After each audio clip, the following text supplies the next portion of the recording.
I think everybody knows that under the Medicare program, since it was enacted in 1965, the payroll tax is 1.45% for the individual and 1.45% for their employer. So 2.9% withhold to pay for Medicare, and it includes all of your earned income. If that earned income is $40,000 a year or $400,000 a year.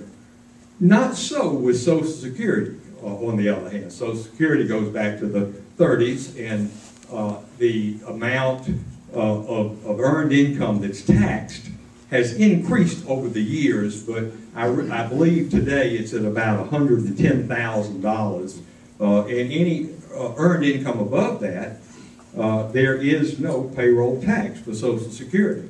So it has been increased periodically every 6, 8, or 10 years. I think maybe the last time was under Reagan.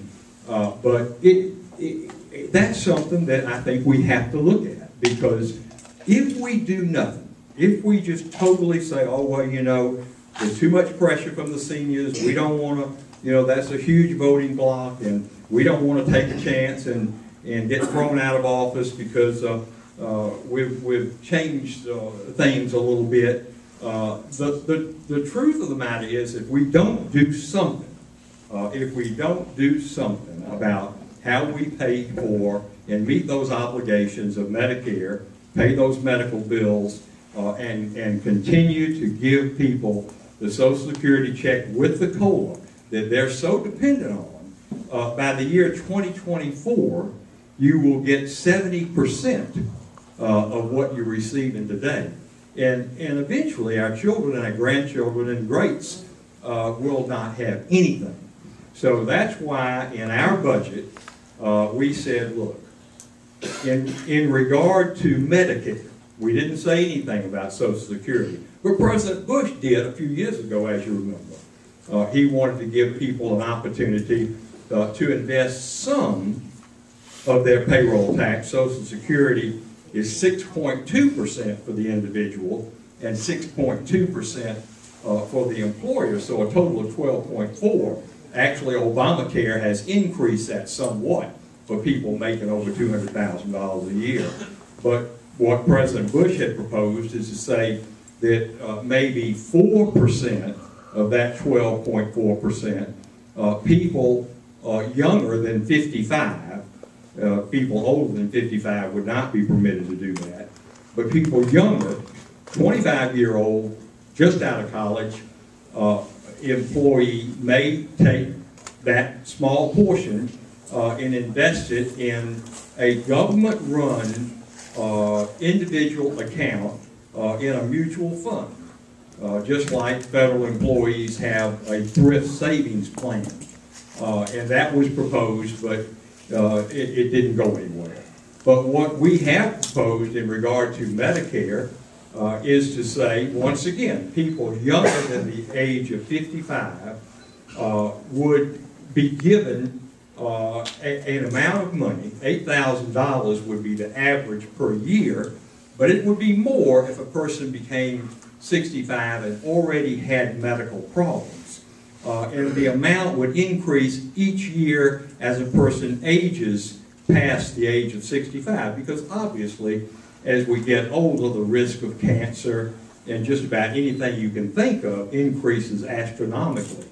And people with higher income that are on Medicare automatically at age 65, they may still be working, like me. I've been on Medicare for 4 years now, but I still have a job. So if someone is making a certain amount, I don't know exactly what the dollar amount would be, but the more they make, the less of a premium support that they would get. And it would not, let me repeat this, very important, it would not be a voucher, because the money would not be given to the individual to just spend willy-nilly. The individual would indicate to the federal government, to the Medicare program, which private insurance company they wanted to negotiate with for their health care, and then the premium amount whether it was $8,000 or $12,000, would go directly to the insurance company that was administering their program. Howdy, I'm J.M. Joe Prince. You probably know me from many different town halls. I just had a few questions.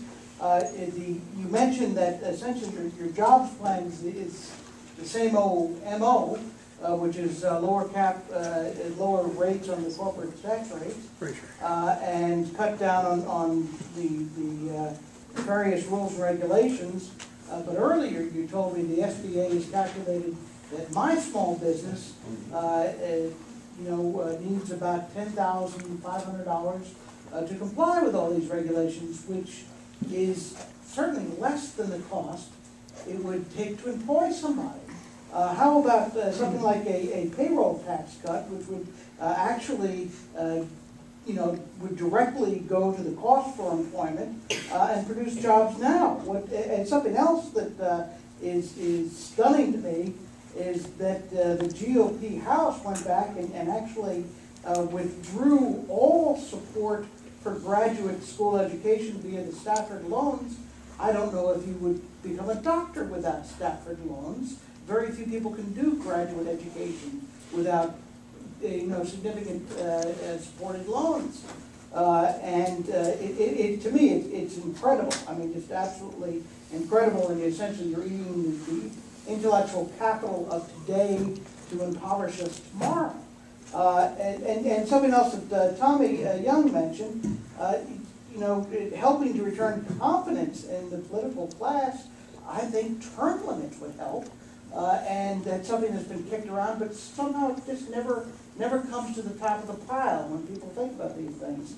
Another comment I had about the balanced budget amendment, gee, the states can start that, right? You can petition the states to start it from the other direction and not just have to wait on Congress. It can be done by popular vote in the states. Thank you. Well, some very good points there. Let me make sure. I may have to prompt you to repeat a couple of things that you brought up. In regard to student loans, Stafford loans you mentioned, and that question came up a little bit earlier on the other side of the room.